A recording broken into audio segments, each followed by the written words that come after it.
আমার রামিসা ডাকে না কেন? রামিসার মায়ের আহাজারিতে কাঁদছে পুরো বাংলাদেশ। সন্তান হারানোর এই আর্তনাদের নেই কোনো সান্ত্বনা। রামিসা আর কোনোদিন স্কুলে যাবে না, কখনো আর খেলবে না সহপাঠীদের সাথে। মা বাবার ডাকে আর কখনো সাড়া দেবে না নিষ্পাপ ছোট্ট রামিসা। যে বয়সে তার পরিবারের সাথে বন্ধুদের সাথে আনন্দে মেতে থাকার কথা, সে বয়সে নির্মমভাবে খুন হলো ফুটফুটে এই শিশু।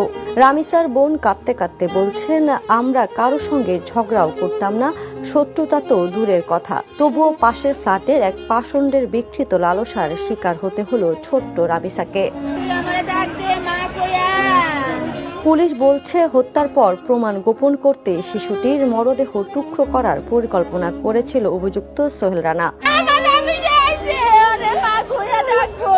আর এই ভয়ঙ্কর কাজে তাকে সহযোগিতা করেন তার স্ত্রী স্বপ্না। ইতোমধ্যে অভিযুক্ত দম্পতিকে গ্রেপ্তার করেছে পুলিশ।